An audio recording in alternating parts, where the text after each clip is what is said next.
Hey, it's Sandra. Welcome to another episode of Asexualise My Asexual Life. Hit that subscribe button and bell icon now. So today's episode, I want to talk to you about how to deal with tough times and the prospect of homelessness. So in case you didn't know, my landlord is selling the house where I rent a flat from him. So as you've seen over the years on this channel, I've been in this flat for years. I really, really love it, but it's very sad for me at the moment because he's selling it and I have to vacate the premises. By the 27th of December is when my actual tenancy runs out. And he said I could have like up to 2 weeks after that. So basically, the 10th of January is the very, very, very last day that I have to be out by, but ideally he wants me out by the time my tenancy ends. So I'm frantically trying to look for somewhere else to live that's suitable for me before Christmas. And it's really, really difficult because it's before Christmas. Most people aren't moving. So there's a lack of flats available to move to. And there's a lot more people going to the flats. So there's like one property with loads of people going to it. Like people have letting agencies have got viewings all day. So I went to view a property today. But the problem was it's like the person who is renting there now, she's still there at the moment. She has a single bed, like I've got a double bed, and you could barely fit a double bed in the whole of the room. You'd have to put it under the window and just excuse me, have a tiny space to walk around, which really isn't good. And there's no plumbing for a washer dryer. And so I can't be going to the laundrette all the time. I have a pain condition, which is fibromyalgia, and it also makes me sweat a lot. And I have to change my clothes regularly because of my health and well-being.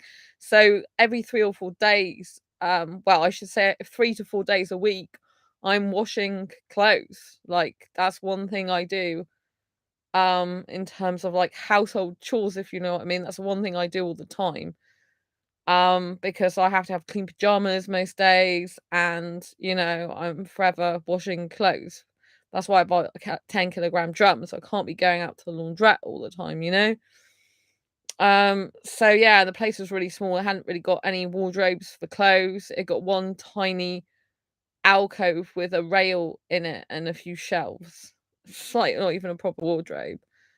But the only way the landlord would think about having a washer dryer was to put it in the bedroom, but you can't put it in the bedroom if the rails there and the shelves are there, so I don't even know if you can do that. But basically, when you're dealing with the prospect of homelessness, like you have to try and find something that's within your budget. So at the moment, I'm on disability benefits. I quit my full-time management job last year because it made me really poorly. And since then, I have been on benefits and got disability benefits now for fibromyalgia and generalized anxiety disorder. So um, I'm glad I've got them, and it makes it harder to move because a lot of people in the UK, they don't take people on with benefits. And if you do have benefits, it has to be like a certain amount per year in order to be able to afford the flat. So basically, the flats I'm looking at are like at about £600 in the UK, and currently I pay 508, which I haven't ever said before.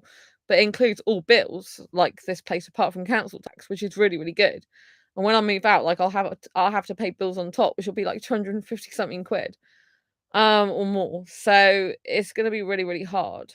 And I've been told, that I can only have up to a rental value of £600. Well, in the UK, a lot of the time you can only get like a room for that price, let alone a whole flat. And I need my own toilet and shower because of my disabilities. So I can't be sharing a toilet with anyone.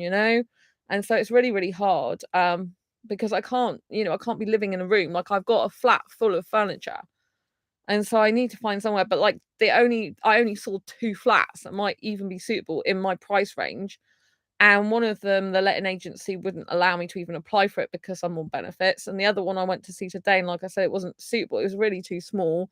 Couldn't put a washer dryer in there. No wardrobes as such. Like you could barely fit even a double bed in there. And it's just like so it's really, really difficult. This is I have actually faced homelessness years ago, in the sense that my when I was with one of my exes, we had a place together, and the landlord moved back into the home, so we had to get out. But I've lived here for 18 years of my life, which I don't talk about usually the timescale, but I left my parents when I was a teenager, and I've spent the majority of my life, in terms of after I moved out of home, I spent majority of my life here, which is a long, long time. And I really like it here, but I've got to move because it's gonna not be here anymore. The landlord's selling it to his son actually. So it's a really nerve-wracking time for me. It's a very difficult time. It's very stressful at the moment. There's another few stresses going on at the same time, and so it's really, really hard. So in terms of dealing with it and what's effective, it's like I find that when I try to keep routines of things or things that I'm usually used to doing, uh, to do them again. So, for example, you might have noticed I went clubbing this week, and you might think, well, why are you clubbing if you've got the prospect of homelessness? Because I have to keep myself sane. I have to keep myself in a really good positive state because I was getting so stressed out and panicky that my mental health was really, really suffering. And when I go out dancing, it just makes me feel so good and at peace with my soul. And for that amount of time, I can stop having so much pain in my legs. At the moment, I've got a lot of pain in my legs, but, for that amount of time, I can just stop because, like, the adrenaline takes over and it kind of kills the pain for those moments, and I feel on top of the world, I feel really good, and when you're facing, like, homelessness, you've got to keep a positive mindset as much as possible, and it's not easy to do that. Like, you might see there's tears in my eyes at the moment. It's very, very hard because, like, um, I have a lot of furniture, like I just explained. I'm on disability benefits now because I had to quit my full-time job last year, and so, like, that limits my options more in the UK, right? Some landlords, they just won't take people on with benefits, even though I've got a really good reference from my landlord because 'cause I've been here so long. It's just the way the letting agencies work, some of them, you know? Um, Having to try and move out before Christmas is really bad because, most people who are gonna move after Christmas. And so it's really not many properties in my price range that I can go for. And so it's really difficult, and I don't wanna go back to just having a room in a house again and sharing with people because it's not good for me. I'm not good with sharing with other people. That's why I like to live alone even in a relationship. Like, I don't get on living with other people in permanently like that. I don't mind someone like if I mean, I can't have people staying in my flat anyway. Like, it's single occupancy only, where I live currently, and I'm looking at single occupancy only flats as well. And so it's really difficult, like a lot of the time, even the rooms in the UK are really expensive at the moment. If you're a student, you get the best deals because like all the bills are included. So it's a really difficult time, and I find, like I said, like dancing helps because when you are getting into a panicky state, you're thinking about lack and things you could lose, and it's not going to help you. So I try to focus on things that are more routine or that I'm used to, and that kind of stabilizes me and makes me feel more secure and happy. So, for example, the dancing that I know is good for me when my life is in total chaos at the moment. To be able to do that feels really good because I know I'm good at that. I know it's something I can control, whereas I can't control the fact that I'm losing my home. And also seeing and speaking to friends and having them there for me, it's just really good for me. So on Friday, my best asexual friend Skyped me. Then on Saturday, one of my other best friends phone called me. These are all prearranged because I have to have it, at a certain time so I don't so I know where I am. And then my friend in Spain, my close friend in Spain, he video called me on Sunday. He was gonna video call anyway for a catch up, so it just happened to be that he was supportive about this as well at the same time. And then, my close asexual friend Vanessa, which you saw on this channel, we went out for Nando's before I went clubbing on my own. So all of those things really help to ground me. So in therapy, for example, if you go to therapy, it's something called grounding techniques, and a lot of the time it's like, say what you see, say what you hear, and it can be like a number of things, like say one thing you see or say two things you hear, and it's all about senses to ground you. I don't find that so effective myself because I'm quite aware of things, and even just by thinking, it doesn't really change my mind. Like, it's supposed to, like, make you in the moment, but it doesn't really do much for my mind, and my mind still, like, it's like, it's kind of like, "Okay, I can think of that," then it goes back to kind of racing again and stuff. So I find that one of the what I call grounding techniques for me, if you like, is to literally see people who I know love and adore me and who care about me deeply and who want the best for me and who are always going to be there for me in good times and bad, because I know I can trust those people. And I find it very stabilizing. I find it very comforting. They've all got lives of their own. They don't have to give me their time, but they're doing it because they care about me. And that is really good for emotional support. I find with me personally, I need emotional support a lot more than any type of other support. Like, practically, I'm quite good myself, you know what I mean? And I can look after myself, but I find the emotional upset and pain difficult to deal with of situations more than anything. So, obviously I do have a physical disability. So like my best friend Andy, he's gonna be helping me move when I need to move, but he's also gonna be getting some stuff out of my loft soon when I see him on Monday. I'm seeing him on Monday this week, so that'll be really week coming, next week I should say. But this week coming, because we're on Friday now. I just love it so much. So that's really nice. It's a very good thing for me. It helps stabilize me, ground me, like de-stress me, de-stress, not put me into stress, de-stress me. And so I find just doing something that is familiar, like going to kids club cinema, doing something that I would regularly do, helps me to feel like more stable. Because like if you think about the prospect that you could be homeless and on the streets, it's really like alarming. Yeah, I don't want to be thinking about that. I don't want to cause panic within myself at the moment. I've still got over a month to look for somewhere and find somewhere they'll accept me. I've got a phone call with the council next week. So a phone call with my doctor as well. Because I've got disabilities, obviously I really need to have my own space and place. So I'm doing all I can, like my end, but I'm also aware that I've got to finish off kind of work that I've got to do this month. Like I've had to like do my Make Money Make Cash channel. I've done the interview now, that's gone live, but I've also got little videos that I need to put on that. Then I've got another interview to do, but I've already recorded that. So I need to do all the editing on that. Then I've got my accounts that I need to do. And then I got my Asexual Guide to Sex to finish. So I'm putting a hold on the interviews on my other channel once they're all finished, because I want to like spend more time getting the things done, because I have to get all this work done before then I have to start packing next month. I don't even have a place to go to yet. So there's going to come a time when I have to pack. And obviously, if and when I do find somewhere, I need to hire a van. I need to pack all my stuff up. I mean, I've got years of stuff here, because when I lived with my exes, have lived with my exes as well for a bit, which wasn't good. I prefer living on my own. I got stuff from them, like stuff that I had when I was living with them. And I've got a loft full of stuff here, so it's really hard. But I find, doing things familiar, doing things that are comforting, doing things that make me feel good, it's still important to keep as many regular routines as possible.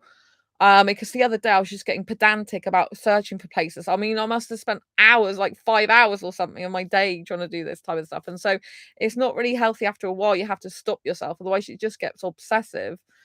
Because you're like trying to frantically find something that's not even there. And when we trying to push ourselves to find something that's not there, often we make the situation worse for ourselves. So it's better to just think positive and try and treat it like some sort of adventure or something, like, and be positive. Like, I am going to find somewhere else.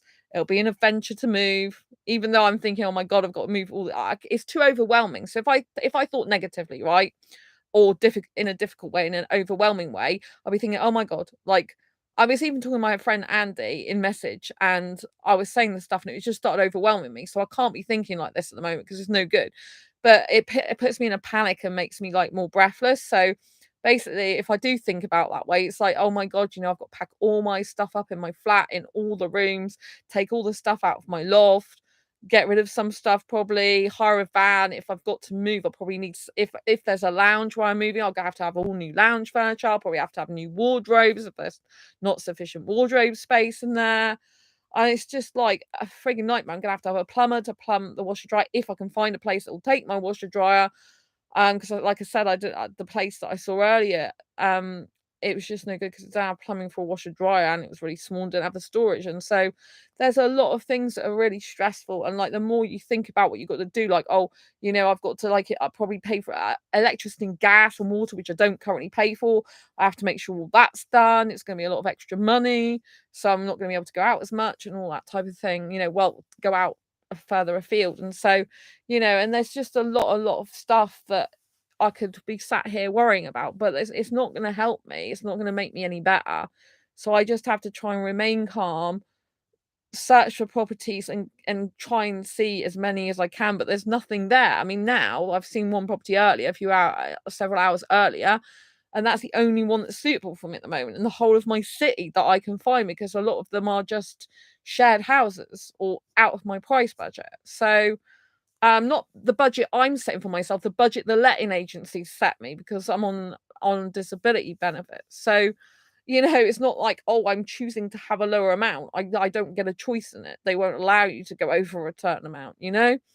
Um, so, like I'm finding it more difficult because obviously it's just before Christmas and it's like I wanted to put my tree up and decorations, but now it's like, do I put anything up at all? Because obviously I'm just gonna have to take it down again. But I always celebrate Christmas, so that's gonna be really tough. I might just have to put tinsel up and not put the full tree up. And so yeah, it's really hard. And I did meet this guy, asexual Indian guy, found me in a dating group, and that's been really difficult because I got on really well with him. He was messaging me loads, but he said that he could relocate to the UK, and unfortunately, like I've said so many times on this channel before, yeah, it's not possible. Oh well, it doesn't seem possible. I'm not saying it's actually not possible because I think it is possible in some ways, but if they think it's not, they think it's not. But they were like, "Oh, can I come and live with you?" It's like I've been talking to him the whole time about the fact I'm gonna not gonna have any home soon. How can he even think that he could come and live with me when I don't even have I'm not even gonna have a home soon? I don't even know why guys abroad think they can come and live with a woman, and it's just like, we can do that. It's not possible. Do you know what I mean? It's just, like, not possible. The way the benefit system works in the UK, like, if a person's working full time, they still can't just have you over here. They can't provide you a job. You have to find your own job and your own work and get the appropriate visa. You know what I mean? They can't keep you, they can't pay for you to stay in the UK. It doesn't work like that. You know what I mean? You have to get the right visa. You have to get the right, it's like they can't do that for you. It's a government thing. The government issue the visas, not the people.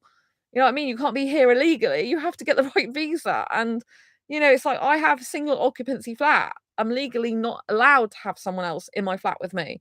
I would literally be on the streets already if I'd have done that because my tenancy agreement won't allow it. And if I move someone else, it's probably going to be single occupancy again. And I can't have someone living with me when I'm on disability benefits because I wouldn't get them anymore.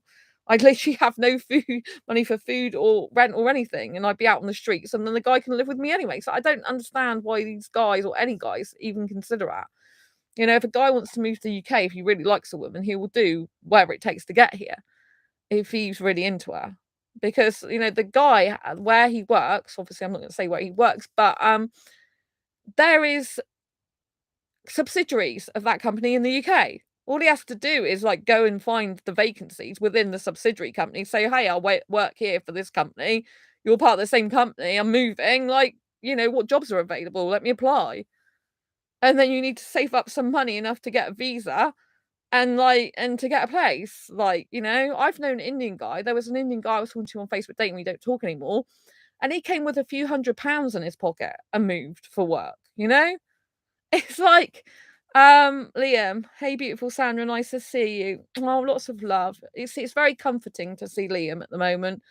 'Cause you know what I was talking about, being very comforted by seeing friends and stuff. It's really nice to be here on this channel. You might have noticed I've not been streaming as much lately because I've just got, I'm really upset at the moment, trying to remain sane in this insane situation. And I've been frantically phoning around. I've been chasing up flats. I've been viewing, I viewed one earlier would say today, but it's gone over midnight now.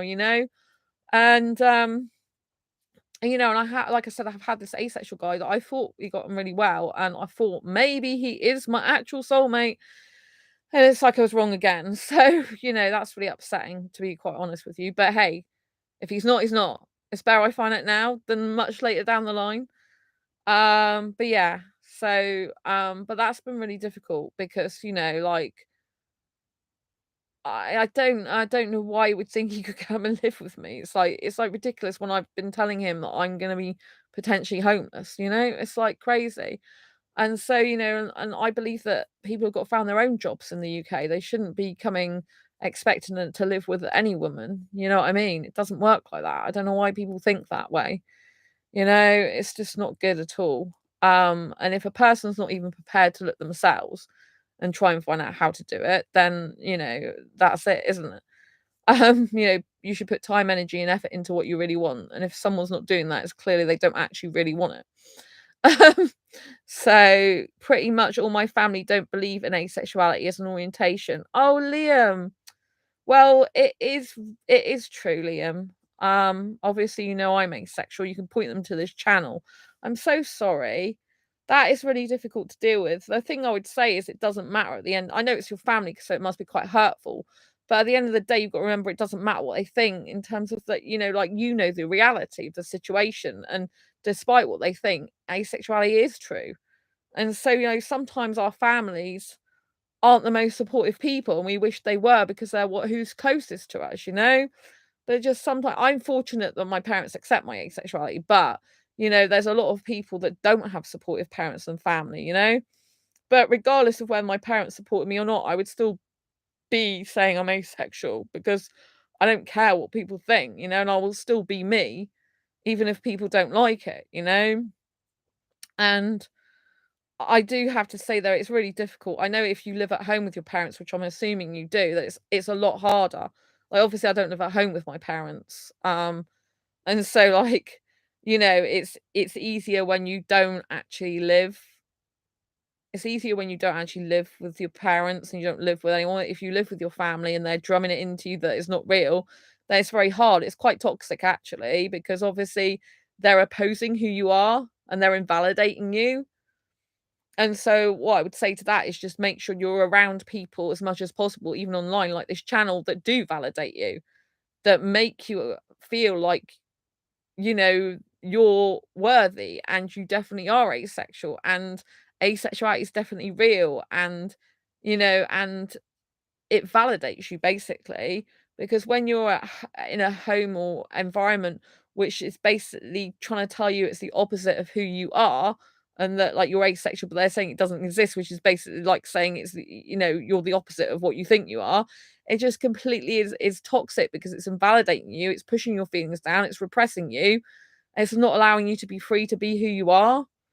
That's why sometimes we have to like split away from our families and parents and stuff, because if they're not supportive, like I said, my parents are supportive of my asexuality, but if people are not supportive, your family or your close ones aren't supportive, you have to like try and get out of that situation if you can, which isn't always easy.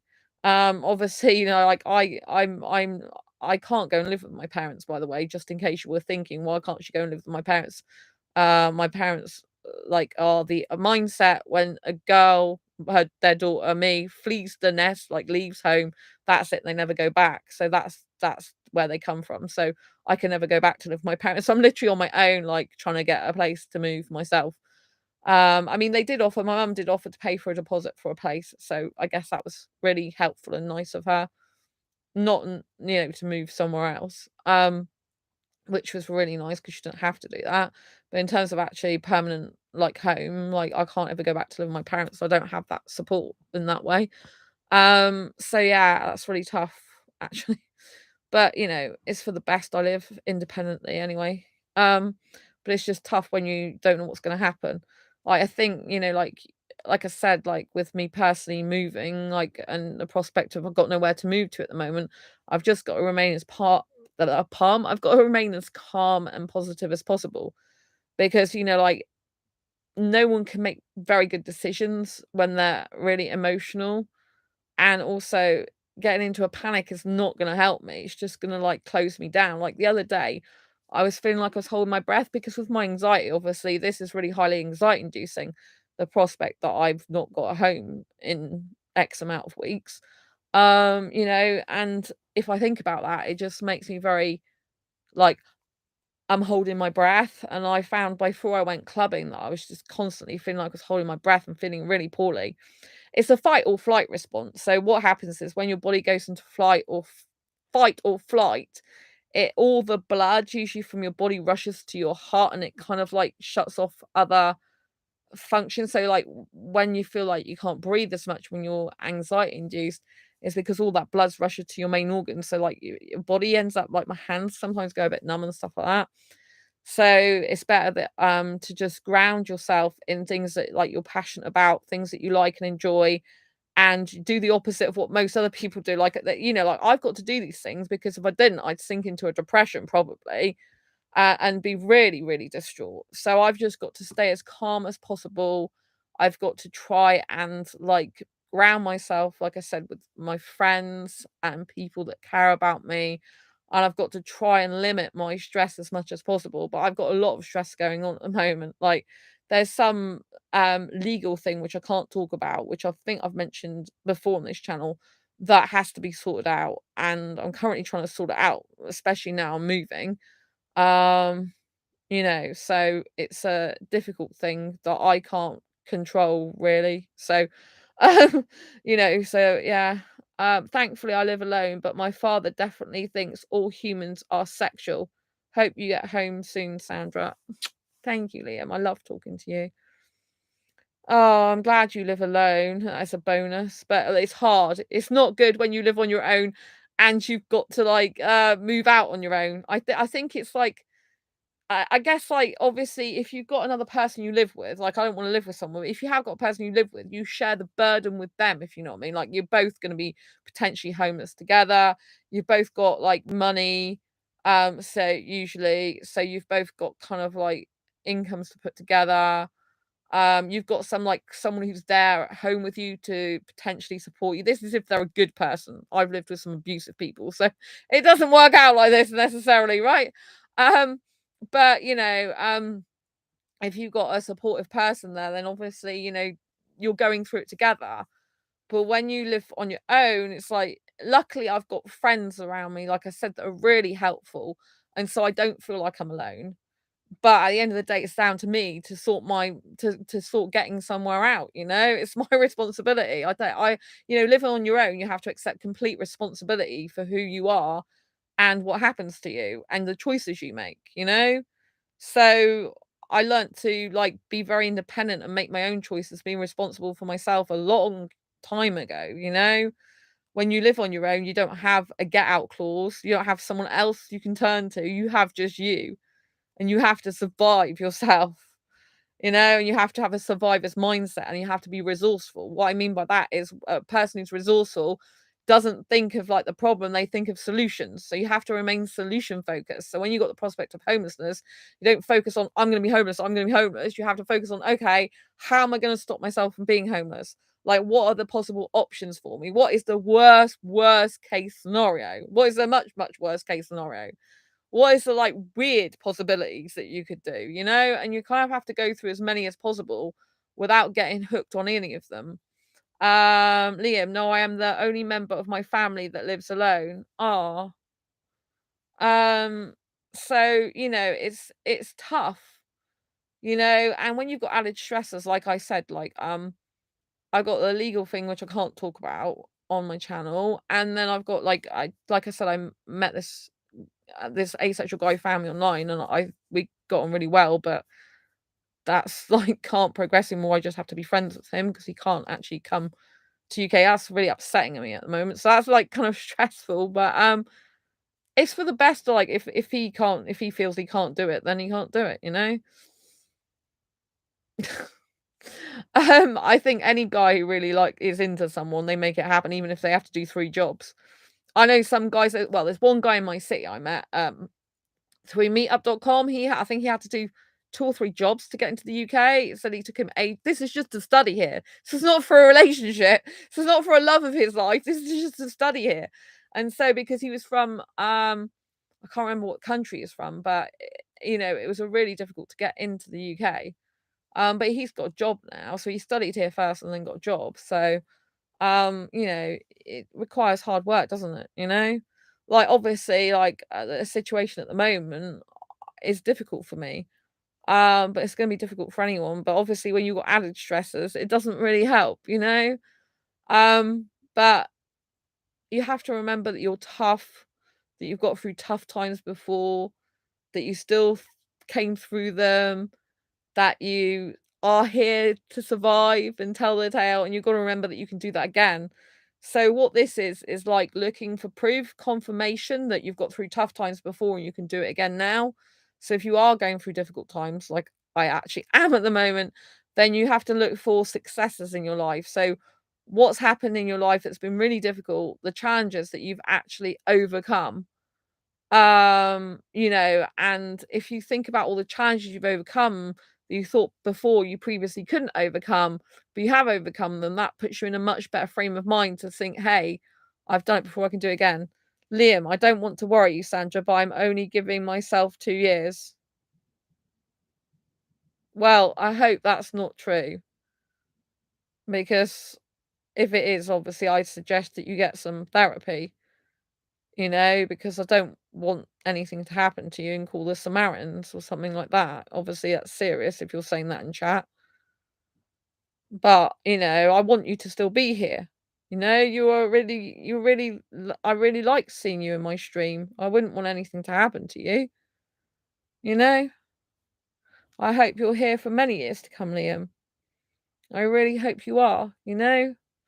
You're a constant on this channel. It's really helpful for me. I do appreciate you being here. I appreciate everyone in my community, who's really kind and caring, and you are kind, and in chat you're always nice to me, and you're always very praising and validating, and you're always like speaking nicely to me, and I really appreciate that. It would be sad if you weren't here. I would miss you. I missed you before when I was off. You remember when this channel was deleted? I don't want to talk about that, by YouTube.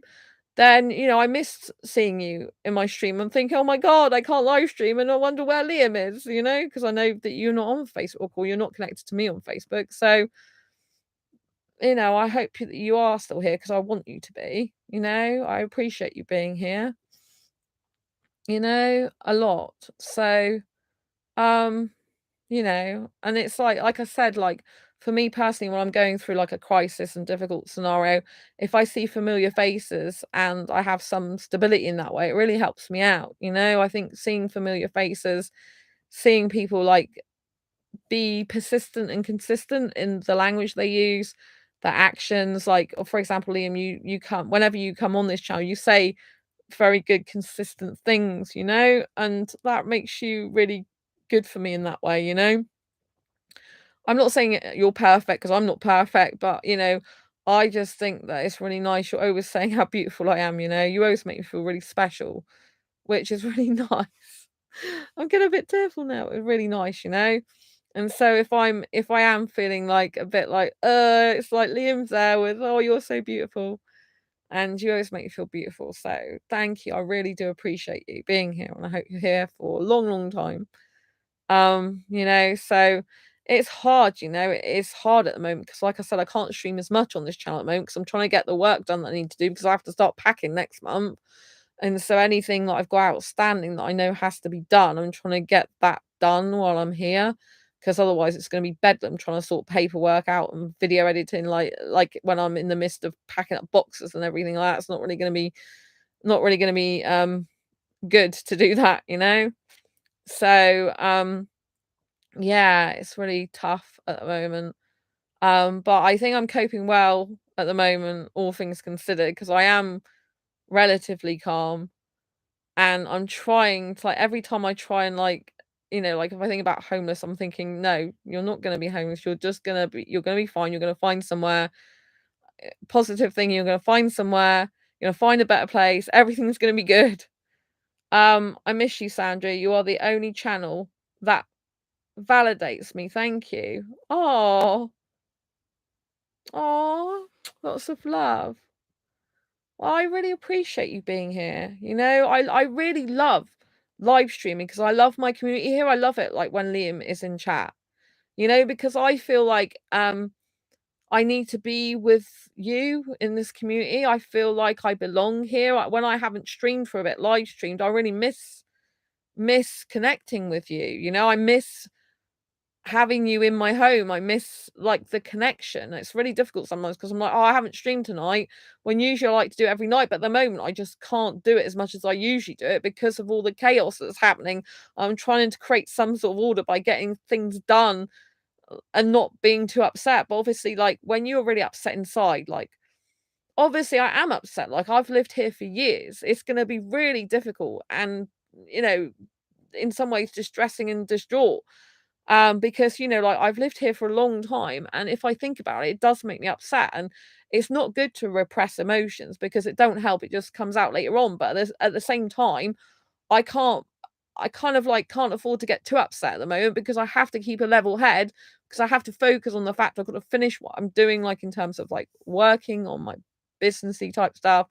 And I've also then got to like pack up next month. So which I've got nowhere to go to at the moment. So I don't want to pack up too soon because I'll just be like sleeping on boxes. It's like, so until I actually, comes like either found somewhere or it comes to near my end of tenancy, I don't know what the hell I'm going to do. Then, I don't want to start too soon because I have nowhere to like move. Like I meant move in my flat. I won't be able to walk around anywhere because I've got so much stuff. So that is really, really difficult. I feel like I'm coping relatively well considering everything that's chaotic right now in my life. But when something is chaotic, all you can do is focus on the stuff you can control, which you can't control other people, you can't control their actions, you can't control their thoughts, you can't control what they say. You just have to accept what they say, what they do, what they think, what they feel. And the only thing you can control is yourself and the actions and choices you make. But what I would say in life is every single choice we make can completely change our life around. So, like, wherever I end up being eventually, wherever I'm going, like, I guess I'm meant to be going? So I do believe everything happens for a reason, and I honestly do actually believe that. When I switched my mindset years ago to believing everything happens for a reason, it does actually help me because I think that, I'm a very spiritual person, and I'm thinking that every single person I meet, there's either a lesson to be learned or some sort of spiritual message or some sort of reason this occurs in our life. I think this is my personal opinion. When I believe everything happens for a reason, it helps me to stay calm because I'm just thinking you're on the right path. Like even though your life's chaotic, you could be homeless, you're still going to be on the right path. Like God is and universe is steering. Like okay, you don't need to be in this flat anymore. You've got to go somewhere else. I don't know whether somewhere else is yet. I mean, I hope it's still in my city because I really love my city here. But if it gets really bad that I can't find anywhere, I might have to try and move to a whole new area, which will be freaking me out because I like it here. I've got my favorite club here, which I feel at peace at. I've got like I've got an asexual friend now that lives in my city, which I've never had for years until this year. And so like there's a lot of stuff that I really like in my city. I love my city. It's a really nice place to live, and the healthcare is really, really good here. My doctor's really, really good, and compared to a lot of the other places all around the country, from my friends and family, I've got the best healthcare. And so I don't want to leave my city. I have thought about like London. Obviously, that's much more expensive than my city. It's like double the price nearly. So I don't have the money to go there at the moment. But my guinea pig obviously lives with my parents, so I have to be near her as well. So it's kind of like a lot of stuff going on at the moment. And I think all you have to do is just to remain calm as possible. Think everything does happen for a reason. It's happening in our favor. So there's a saying in the entrepreneur world that it's not happening to us, not happening to you, it's happening for you. So whatever is happening, although it seems to be happening to you and hammering you like a sledgehammer, is actually happening for you because the outcome in the end will be better, even if you're going through shite at the moment, basically. That's what happens. But it's sometimes when you're in the moment, you don't feel like it. You don't feel like that. You're just like panicking, thinking, oh my God, what am I gonna do? At the moment, I'm just thinking, right, I've still got like what is it? A month, just over a month, like a month, like about 5 weeks, I think it is. Um, really before I need to leave, and he's given me like 2 weeks leeway after that, so a maximum of 7 weeks basically. But over the Christmas period, when things are shut, you can't do anything over that time anyway. But ideally, he wants me out by the 27th of December, which is when my tenancy ends. By the 10th of January, I have to be out of here. So, it's just really stressful at the moment, and it's like, like, because I'm losing my flat, my home, and then obviously, like I said, I did like the Indian asexual guy recently. Like, it's kind of like, oh, that's a loss now. Even though I've not known him long, it's still a loss. And it's like, I don't want to be grieving for two things: the house and the guy I've just met. Like, because I get attached, and I really like Indian guys, and I honestly thought that he might be like the one, like I do sometimes. But yes, no, clearly not. But yeah, it's a shame. Um, so yeah, it's kind of like two losses at the moment. It's like, but I do believe that you need to shed things sometimes. You need to lose things in order to gain better things. And the only way that you can gain better things is by making space, by losing things that are not serving you or helpful anymore. So I just have to think that anything that's not working out or that's not going the way I thought it should, like staying here, for example, or the thing that it didn't work out, the asexual Indian guy for a relationship, can only be friends with him if he wants that. And then, I just have to think that that is for my best, and that, like I will still meet the right Indian guy eventually in my life. I get so like, please just give me the right guy for a change. Why do you keep giving me like the universe? Like, why do you keep giving me guys that just like aren't actually available because they can't actually be here and they can't, they're either unemotionally available or they're physically unavailable. Like, it's like, what is it with that? There must be, you know what I mean? It's like, it's very disheartening and upsetting, because I do say sometimes, "Oh, I could be with a British guy," but that's not really what I want. I wanna be with an Indian guy, really, truly, and honestly. And I try and change my mind on that, and it could be possible I could be with some other foreign guy. It doesn't have to be Indian, I have been with British guys before, but, like, all the time my soul is just like, "But you think he's Indian? Like, why are you trying to lie to yourself?" It's like, but oh my god, but you know what I mean? And it's a shame because the guy I was talking to, I really liked him. I got on really well, I thought, with him overall. But yeah, I've got the Bollywood event that I booked up next Tuesday in my city. So maybe eventually I'll meet a Bollywood guy. Bollywood guy, that'd be funny. Just jump out of a Bollywood movie. Maybe I'll meet an Indian guy in my city one day, actually at a Bollywood party, and he will be asexual or not needing sex, and I'll be like, "Yay! I found my girl." That would be really, really nice, and to actually mean it. But I don't go thinking I'm gonna get a partner at the Bollywood event. I just go thinking I'm gonna have a nice time, maybe dance with some Indian guys would be nice. Just be around Indian people, be around Indian guys, just be soaking up the vibe because, I feel like even though I'm not Indian, I feel like my soul's part Indian. Like I'm sure I was with an Indian guy in a past life and kind of like I feel at home there. So, and I do like Bollywood music. Liam, you are someone that I would love to hang out with. You are such a lovable woman. Thank you, Liam. Yeah, I really appreciate that. I really appreciate that. If you ever come to the UK, let me know. But I do find it's hard. I mean, even people in my dating groups find it really hard to find a suitable relationship for them. And someone tried Facebook dating this week and then they were stood up by the look of it, and I said, "I've had problems with Facebook dating. I'm off there now, I'd take a break." I would really prefer to be with an Indian asexual guy than a sexual guy any day. I don't really wanna be with a heterosexual guy. I just don't think it'll work long term because I just think he would need sex, and I just can't be doing with sex. And so I really want to find an Indian asexual guy, but it's very, very difficult to find one of those, especially one that can come to UK. And they all want marriage usually anyway, and I don't want that. Like, it's like, I really don't want that. You know, I'm just not into marriage and I like to live separately as well. Of course, that's very different to Indian culture.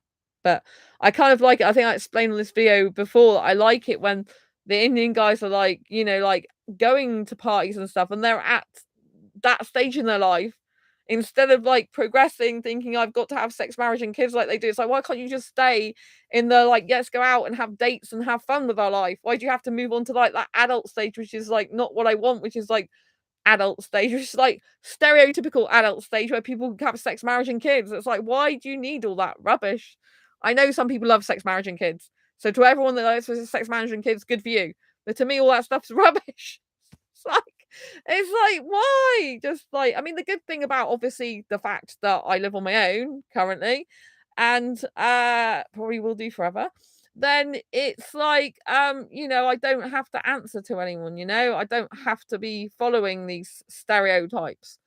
And I don't have kids is good because, like if I had a kid now, I'd be really in trouble if I was a single mum, which I'm not, because obviously I'd have to find a place for me and the single kid. And so yeah, it's just really tough, I think. Um, but I think that the only way you can get through it is by remaining strong, thinking that everything does happen for a reason, that even if it might not seem like it now, the change has to happen in your life, because whatever decision you make will change your life. Like for example, if you do ever move countries, you could actually completely change your life around. You could change it for the better, you could change it for the worse. My friend Debbie, she went to live with her partner in Turkey. They're not married, they're engaged before they left the UK, but they're not married. And they moved to Turkey. But the guy she's with and moved to Turkey with now, she's been with over, I think it's nearly 4 years now. But when she first got with him, she hadn't known him long, like less than 3 months. And I think it was within 6 weeks to 3 months she was living with him. And like people were like, oh, you shouldn't do that. It's really, really bad, because usually it is bad to move in that quickly with someone. But now she's got like her own place with him in Turkey, retired there permanently. She's only in her 50s, older than me, but she's in her 50s, but that's quite young to retire. And she's just out there living her dreams with her guy, and so she took a risk. And sometimes risks pay off, and a lot of her friends were like, "Well, you don't want to move in that fast, because often it's not a healthy thing to do, and it's not a good thing to do." But she took a chance and risk because she felt it was right for her to do, and now she's like got, I think they've got 3-bedroom house up there, from what she last showed me, but she hasn't. She doesn't really speak to me, like hasn't spoke to me for like months since April. So but it's okay, I kind of understand she's got her own life. But last time she showed me around and video camera, I think it's got like 3 bedrooms. There's only 2 of them though. But if they want guests and stuff to stay over there, but she's having a time of her life. A thing I admire about her is she always told me, like what she wanted to do. Like she wanted to get a guy to settle down with. She wanted to get married again, even though she'd had a failed marriage before. She wanted to like just have the finer things in life, and basically be by a beach or pool or water or whatever, and then, have nice food and drink and not worry about money. And she's kind of like living that dream. And, the good thing about that is it's very inspirational. And the good thing about that as well, which relates to my current situation, is that she did actually move. Yeah, she moved countries. I'm not planning to move countries, but the whole point is, if she can do it, there's no reason why I can't move, if you know what I mean. And when you see someone who's your friend or best friend, and you see that they're successful in doing that, like they're successful in moving, they're successful in moving abroad, it makes it less scary for you. Like personally, for me, I'm less scared now.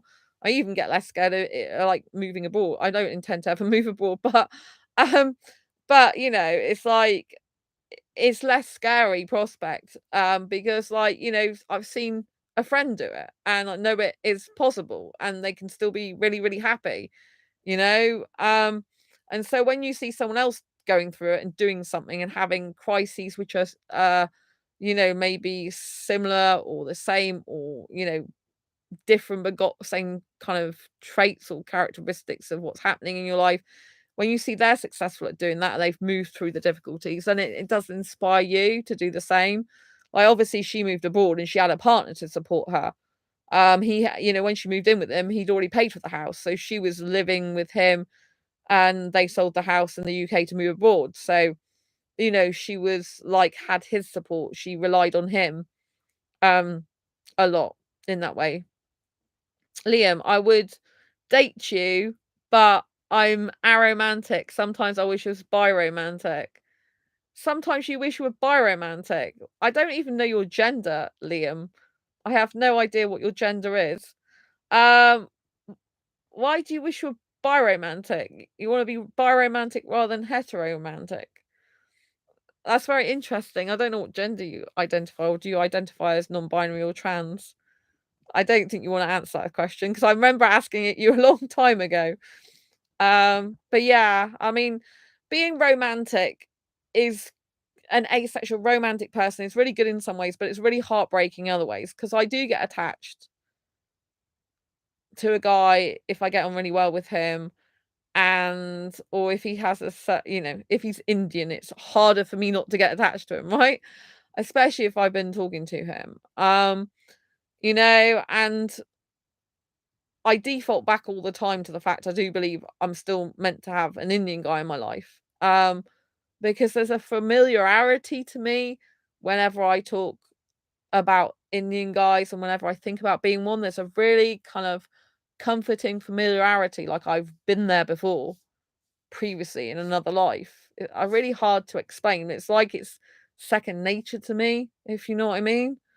And so like being a romantic asexual, like I'm excessively romantic, I'm hyper romantic, is very difficult in the sense that like when I meet someone who I think's equally romantic and I really like them, it's very difficult to then separate emotionally from them if I've been like talking to them for a bit, you know? I find that really difficult. And I usually, being a hyper romantic, have attractions to the majority of my friends, which drives me up the wall. Majority of my friends are guys, by the way. Um, or or they were originally like assigned male at birth. Um, but if they look female, then in their female look, I can't be attracted to them.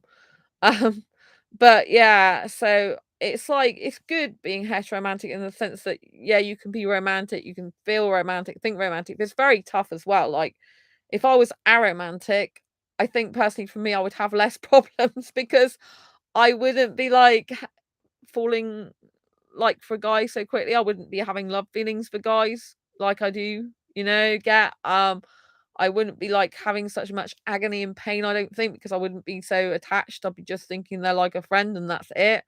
I wouldn't be having romantic feelings. I would be kind of like shut off to romance. Um, and I would not be focusing on a relationship with them. And so I think it would probably be easier for me in that way. But I do know some aromantic people, they really struggle because sometimes they get squishers, they get really intense feelings for their friends.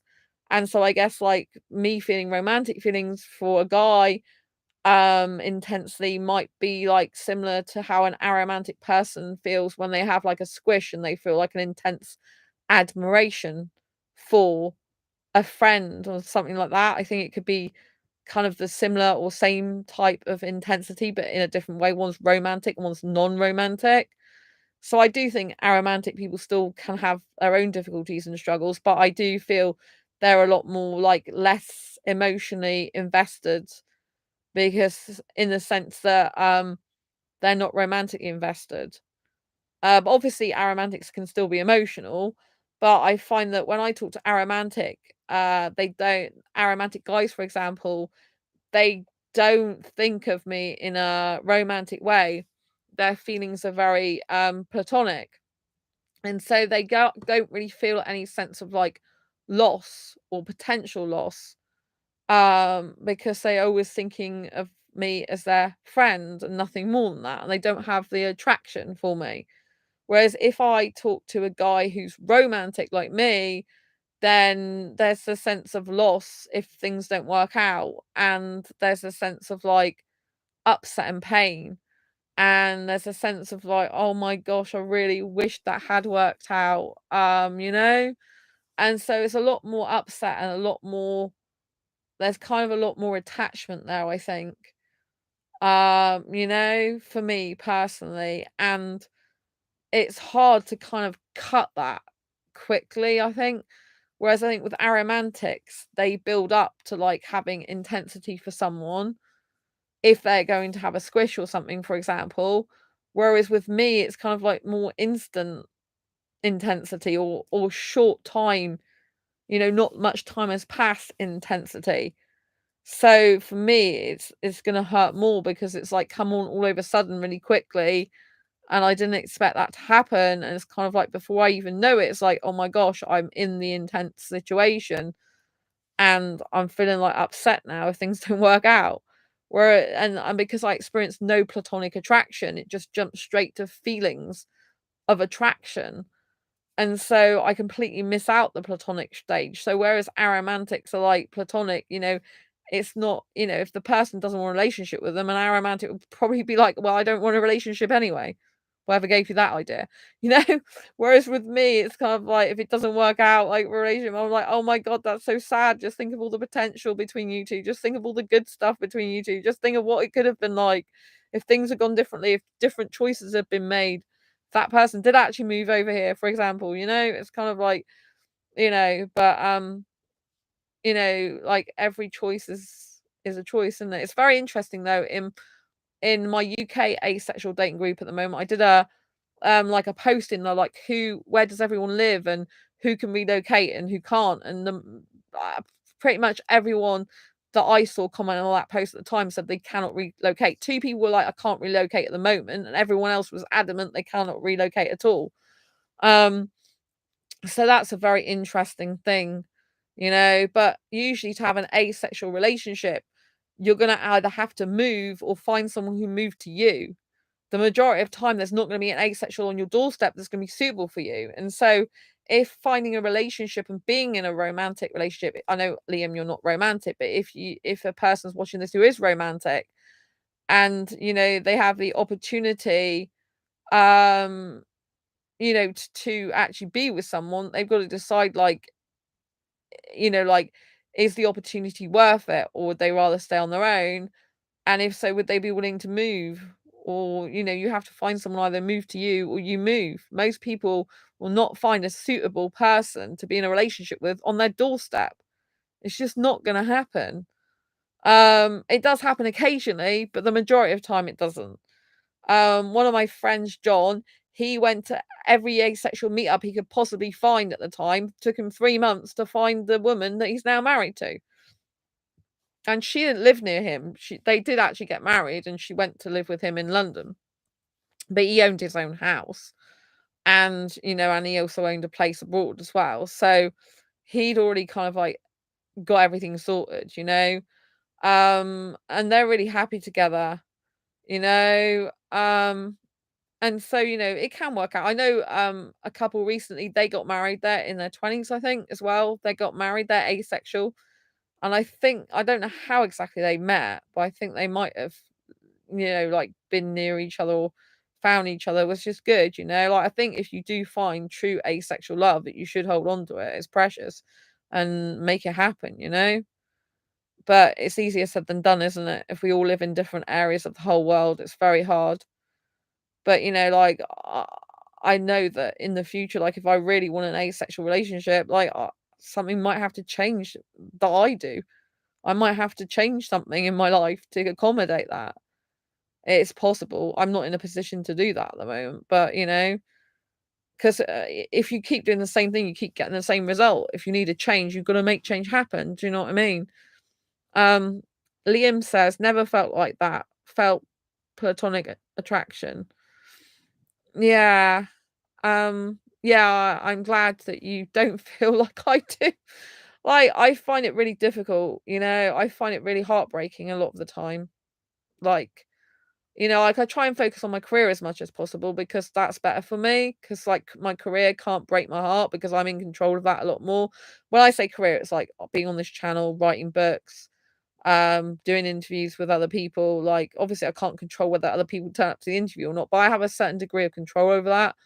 Whereas relationships, you can't control them at all. They are independent, and people are independent, and sometimes the situations just let you down, or they just can't come to fruition. So it just is what it is, you know? But I find, you know, like, every time I do try and think, like, "Okay, don't even think about a relationship anymore," then some guy usually shows up in my life interested in a potential relationship with me when I'm like, "Oh, okay." You know, so it's kind of hard because I am a really romantic person, and you know, and like when I get hope that someone might be the right guy for me, and the way they talk to me, I'm thinking, oh God, you know, if this was a real relationship, like actually in a relationship with this person, like what's happening now would be really amazing. It would be my ideal scenario, and like you know, like just to be like in an asexual relationship where I had the guy calling me his girl and, you know, like, really happy asexual relationship would be really nice, I think. But then, you know, that I do like my freedom a lot as well, though. I'd have to have them over here because I need kissing. Like, some people are like, "Oh, if you're asexual, why can't you just do an online relationship?" It's like, because I don't want a pen pal. I want to you know, I do like physically kissing and cuddling and hugging and holding hands. You can't do that just through a computer screen, you know? You know, I need someone here in person, you know? And I can't get into a relationship with someone online that can't even come over here. So I have to try and find someone in the UK or just give up and concentrate on my career as I was doing, you know? But it is sad because I think true love, you know, should happen. And I think like a relationship to me is actually a very important thing. It's not the most important thing. I'm more important. My well-being's more important, you know? Like, and my friends are really high on my priority list, and I do like my work, but I still value a relationship as a very big priority that I would like to get sorted really in some ways. But then I do think, you know, well, you're happy being single, Sandra. So, you know what I mean? It's like next week I'm going to the Indian Bollywood pop night that I've booked up, and it's like, well, you can do what you like. You can, you know, if an Indian guy wants to kiss you, you don't have to worry about it because you're single. And so it doesn't matter, does it? Like you can do what you like and have the freedom. And I do like my freedom in that way, you know? So sometimes I get 50-50 where I even in two minds where I actually want to be in a relationship. And at the moment, obviously, my life's chaotic anyway. It's not the best time to get into a relationship anyway, when your life's in utter chaos. But it's quite interesting that I have to move now. I'm thinking, ah, but there's no asexual guy to move too near. Well, and I obviously I'm not moving abroad, but I want to stay in my city anyway, ideally. Like, you know, I don't want to move somewhere else because I don't think I'd like it as much because I've got everything that I need here, you know? Including my favorite club. So I just think that, you know, and if you're in a situation that's chaotic, you just have to try and make as much sense as possible when you can. And you have to try and remain as calm as possible and think that everything's happening for a reason and it's meant to be. But I would always say that the life choices you make can completely change your life one way or the other. So, like, you know, wherever I move to after this, my life's gonna be different in some ways to what it is now, isn't it? That's a given. The fact I'm gonna even live in a different location where even if it is gonna be in my city, it's still gonna be a different routine, a different way of walking, a different place to walk to, you know? So I think changing your routine up can be good. The good thing about leaving here, if I say the positives, is my ex used to come and stay here, like my last long-term ex. And because I was in a relationship with him when I moved here. Well, when I moved here, I wasn't in a relationship with him, but then I got back with him. So, but I didn't live with him. I used to live with him. Then we split up for 6 months and I moved here. And then I ended up going back with him for 7 years, which I shouldn't have really done because he was no good for me. Oh, by the way, I've been free 11 years of abuse by him now. Over 11 years. It was my anniversary of 11 years of free of abuse since November the 5th, 2011. So I'm really happy about that. But he did used to come over here. Liam, mostly I hate people. I don't bother with friends like you, though. I don't really believe in true love. Uh, oh, I don't bother with friends. I like you, though. Oh, thank you. You like me. Thank you. I don't really believe in true love. Oh, you like me, though. Thank you, Liam, for liking me. That's so sweet. Appreciate your appreciation. Yeah, I do believe in true love. Like, it doesn't matter how much someone might hurt me or guys hurt me or upset me, I still believe in true love. I can't not it's like part of who I am. You know, like I just think like no guy can ever turn me off of true love.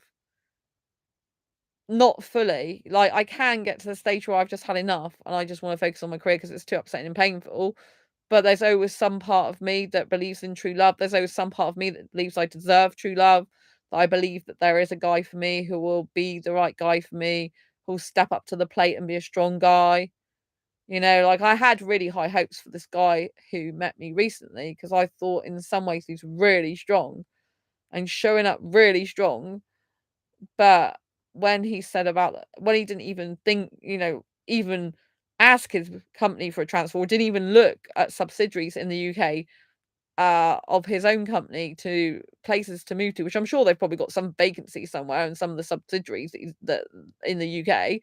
But when he didn't even attempt to do that, I'm thinking, yeah, okay, you're not that into me after all, which is fine. It doesn't matter if he's not into me, he's not that into me. Because a guy who's really into a person who says they could relocate would literally be looking like, okay, like, how do I get to the UK? Like, what have I got? Like, it's a lot easier to move to the UK if you've already got a company that's based in the UK or subsidiaries of that company. Do you know what I mean? Connections. It's a lot easier than and the industry he's in, it should be easier as well. But that's my personal opinion. But at the moment, I still say I'll be friends with this guy, so I'm meant to be video chatting with him, so I don't know what's happening. Um, but yeah, so I just, like, clearly I can only be his friend, but it might work out better just being his friend anyway. But it's hard at the moment to even think about doing that. Um, you know, but I do believe in true love. I really do.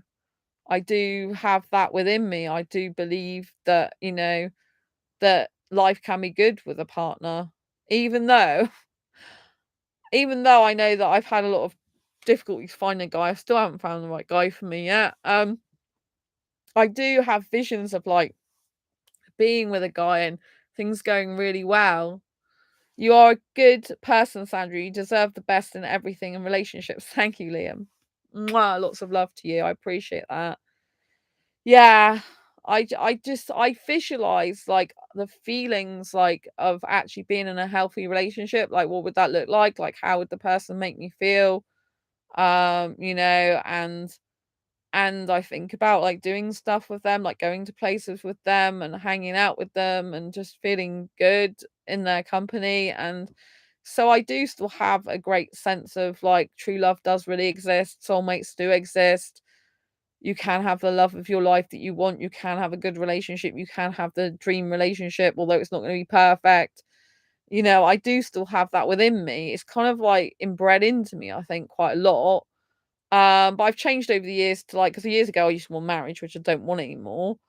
And years ago I could live with a guy, which I don't want anymore because I just think it's not good for me. So I've changed quite a bit, but I've still got this like feeling of true love of, I think about it with an Indian guy, obviously. I think about stroking his hair and making him feel loved and special and adored and chatting till the early hours of the morning. I think about like his hand and stuff and stroking it, and I think about stroking his hair and putting my hands through it and kissing his cheek and obviously kissing his mouth.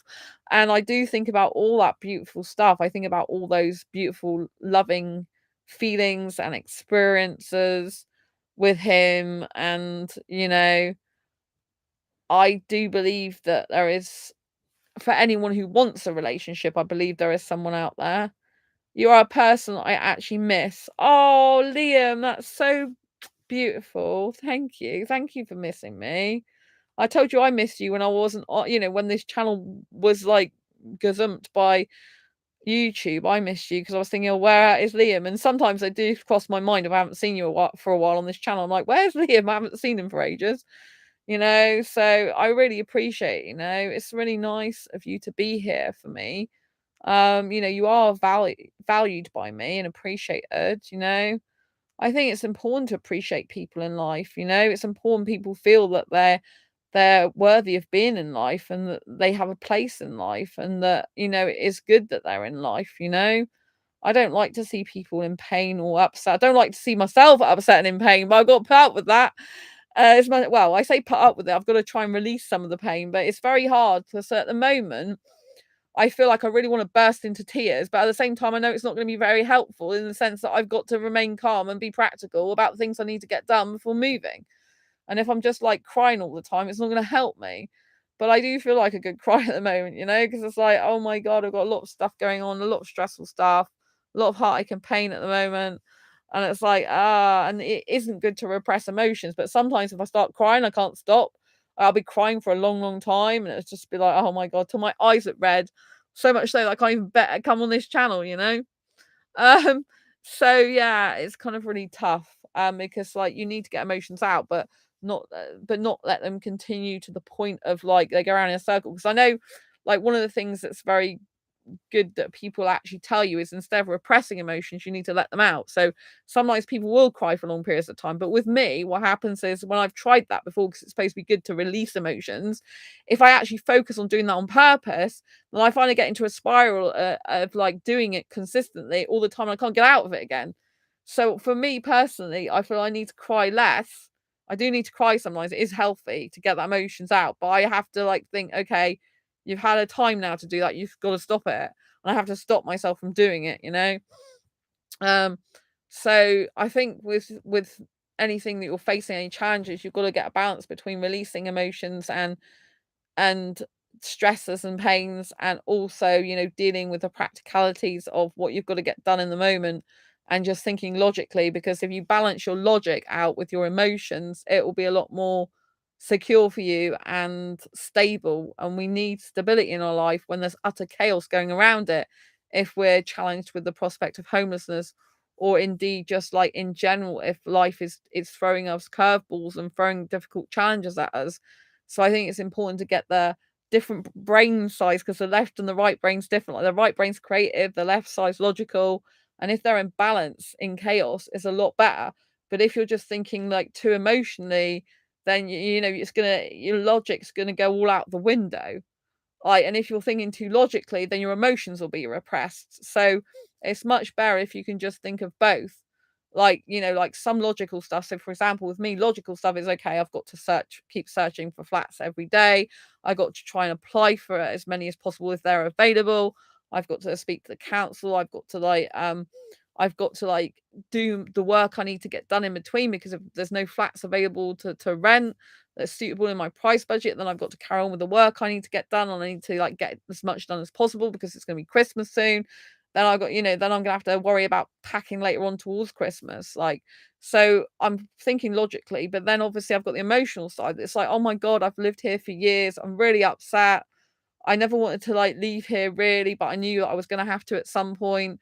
I'm really upset and in pain right now. I'm losing my home. It's kind of like you're losing a bit of an identity, I guess, and gaining a new identity. Although my flat isn't my identity, you kind of, if you've lived so long in a place, it's kind of maybe tied to your identity a bit.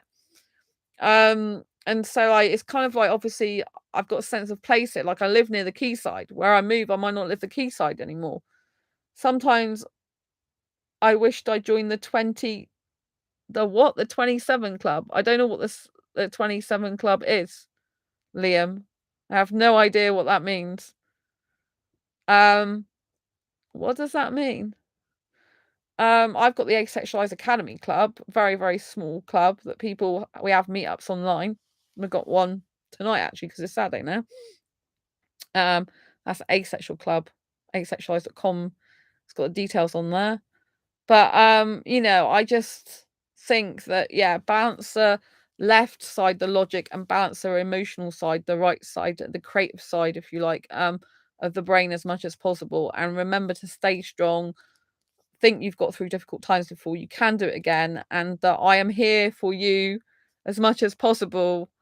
And that if you're going through a crisis or difficult time now, I really, really understand you. I want to give you a great big hug and congratulate you on your courage for still being in life. Sometimes actually just getting out of bed in the morning and actually being alive is a challenge for some people, and it's success just doing that. So like, if you're feeling down or depressed or disheartened or upset or in pain, even just showing up in the world, and being alive is a success. Never ever forget that. Like loads of people don't have their lives anymore, and life is very, very precious. So if you woke up and you're alive today, that is a success. You have to understand that you have been successful in your life because you're alive still. And our life can turn around in an instant. You can do something like and completely change your life. like I said, like my friend Debbie, she did move abroad with her partner, you know, and everything's worked out really well, you know. So some people can completely change their whole life and go to a different country and everything be much better than from their own country, and they can be much happier. So my friend Debbie, though, she's courageous like that. She doesn't care. She's moved home so many times in her life that she doesn't get attached to homes. She doesn't usually get attached to objects. She can just like literally get rid of everything in her home, even from friends, and just make a clean slate and do it. That's because throughout her life, she's never had much stability in that way, which she has got with her partner now. She's been with him like 4 years, I think, like I said, and moved to Turkey, and they got a permanent home forever now. Retired there early. But, you know, before in her life, she was so used to moving around. Now, you could say that's very unlucky and very difficult and unfortunate, which it was. But by having those experiences in her life, it set her up to be able to move abroad and not worry about it and be able to easily do it compared to what most people, like most people have been freaking out about moving abroad. You know, but she wasn't. She was like, oh, let's just get on with it. She's very courageous like that. She's like, yeah, let's just do something. And she doesn't worry about it, which is like the opposite to me in a lot of ways. Because if I do anything, it's kind of like usually I have to like get all the details first and work out what my options are, work out what's best, look at all the small details, analyze the situation.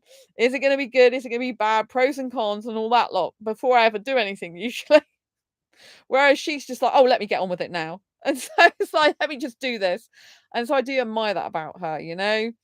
And so, you know, I don't know what's going to happen to me and my belongings and where I'm going to end up living. I have no idea whatsoever at the moment, apart from the idea that I would like to stay in my city, in near the city centre, because I don't like going on public transport and I don't drive, and I feel cut off and isolated if it was on the outskirts of my city. I wouldn't like that at all. But you know what I mean? It's going to be difficult because I need somewhere to live. So, I just have to see what happens and what comes up. But it's hard, you know, when you are faced with life changes that you didn't impose on yourself, but someone else did, then you know you've got to just go with the flow of them. You can't, like, I can't protest. I've just got to accept it. And so acceptance is key to moving forward in your life. If you accept something, then you're more able to move forward because you haven't got the blockage there. If you're trying to like not accept something and fight against it, it's just going to make you have more resistance to doing the thing you need to do, and then it's going to hurt you. So I try not to not have any resistance and just think, okay, I've got to move. The sooner I move, the better, because I get my new life then, and I leave this old one behind in this flat, and you know that's it. And like I said, the one benefit is I won't be in a place that my boyfriend's ex-boyfriend, sorry, I don't have a boyfriend anymore, ex-boyfriend has been in, and that is going to be good for me. But at the same time, could end up moving to live nearer my ex, because he, as far as I know, he still lives in my city, which isn't a good thing because I don't want to be near him. So, and I do want to stay in my city, so it's just really tough. All decisions in life are tough. Sometimes decisions are made for us, which, you know, renders us feeling a bit powerless sometimes. So all we can do is like be in control of things we can be in control of, and feel our own personal power in the things we can feel powerful of. Liam, some club, same club as Brian Jones, Janis Joplin, Jim Hendrix, J.M. Morrison, Kurt Cobain. Oh, that Amy Winehouse. That's not good. They're not alive anymore. I don't want you to ever speak like that. It's not good. You know. I have you got obviously this is serious. So do you have a therapist, Liam, at the moment?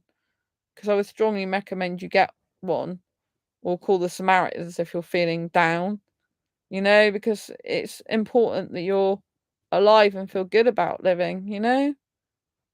I do actually love life. Even though I've got difficulties going on at the moment, I still love life. I still think I'm so happy and grateful for my life. Because at the end of the day, there's people a lot worse off than me. You know, like I do have some money in the bank. I'm not completely destitute.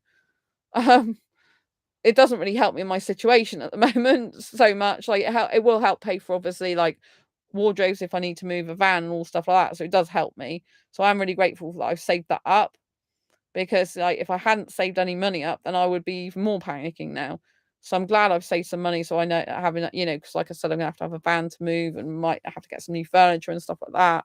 So, that's a really good thing. But it's just really, really hard when you've lived in a place for years and you don't know what's happening to you, where you're going, what's gonna go on. It's like chaos reigns. But I've just got to think of it as a wild, crazy adventure that's just going to shift my life in some way, and it's going to be really good for me in lots of ways, and it's going to be healthy, and think positive, because if you think negative, it just breeds negativity. So the more negative stuff you think, the more you'll get negative stuff in your life, the worse you'll feel. So in order to counteract that, you need to feel positive, think of positive stuff, and watch positive people, listen to positive music, read positive books, watch positive films, and inject positivity in your life. That's a way you counteract negativities, and to inject positivity in life. If you're feeling darkness, you have to inject light into your life. You have to do the opposite of what you're actually feeling. So if you're feeling down, then you need to be around people who bring you up and make you feel happier, you know? And since I've thought like everything happens for a reason, personally for me, that really helps me, because I'm like, even in difficult times, I'm thinking, well, this is meant to be happening right now, even though it might seem weird and you don't know why. It's meant to happen, eventually it was going to happen anyway, because I don't own this place. But I just thought, to be honest, I thought the landlord would hand it to his son when he died. Like, the landlord's probably got at least another 30 years in him, so I thought I'd be here for like 30 more years. But instead, he's actually selling the house to his son with vacant possession, which is why he wants all those tenants out. And so it's like, while he's still alive, he's like retirement age now, nearly. So he wants to just sell it, and his son's wants to buy it, and his son's got a buyer for his house. So his son, like, sale should be going through like January, should be progressing to like the survey stage. And then, like, he needs vacant possession by 10th of January, basically, that type of time scale. So by ideally 27th of December. So, it's a bit up in the air at the moment, but we just must focus on stuff that we can control in our life, and uh I'm glad you're considering the therapy again, Liam. I think you should go and get some, honestly. It really helps. Like, I think anyone should get therapy, like, because I've been through quite a lot of trauma in the last, like, I have when I was with a kid, but particularly over the last year and the year before, with some legal stuff that I can't talk about. I went through a lot of traumatic stuff. Um, and so, like, I will be getting some therapy in the future about that again. I think it's really important to get therapy, because if you get therapy, it helps to work through your issues and difficulties. And then you can make sense of it more with someone who's like a bit more of an outsider, but who can get to know you. And then you can try and sort out healthier patterns and sort out some previous traumas. I really want to work through a lot of traumas in my life, but at the moment I'm still got traumas going on. That's a problem. I usually always have some trauma, which doesn't really help me, because I've been told I can't get trauma therapy whilst I'm going through trauma. And obviously, like, moving house after I've been here for years, flat I should say, is traumatic. You know what I mean? It's like, if it's not one trauma, it's another trauma. So I kind of like end up living in trauma a lot of the time, which isn't really helpful, but it's kind of my life. So it means I can survive and cope with trauma, but it does take a toll on your body. Like, with fibromyalgia, my chronic pain condition, that's how you get fibromyalgia in the first place, through trauma, through accidents, for example, or abuse, like that type of trauma. I haven't had kids, but some people have childbirth and have a difficult childbirth can do that. But my mum had a difficult childbirth with me. I had a forceps birth, so I was in trauma when I was, like, dragged out. So I actually had trauma before I was born. I was born into trauma, basically, as well. So for me, I've been had trauma ever since I was in in the womb, if you know what I mean. So yeah, I kind of like, I've always, like, had it. So, like, that's kind of a lot to deal with. It's no wonder I've got fibromyalgia, It's kind of hard, but it means that I can get through and survive it. But it's just like, if it's not one trauma, it's another, right? But even though we have traumas, we have to know that if we survived one trauma, we can survive another. And some experiences in life are just more traumatic than others, and we just have to trundle through them as best we can, look forward to a different type of life. And if we can get therapy for our trauma, when we can get it, or work through any difficulties. It's really, really good. I would highly recommend that anyone who's feeling down, depressed, upset, suicidal, get some help with a therapist, qualified therapist, or obviously phone the Samaritans, an organization like that where they can talk to you 24/7 and help you to, like feel a bit more calm, and help you.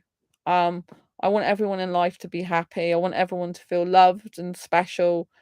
Because you are, people are unique, and difficult times are going to come. They don't stop, unfortunately, but we can stop in the moment and just think, right now, here, everything's beautiful.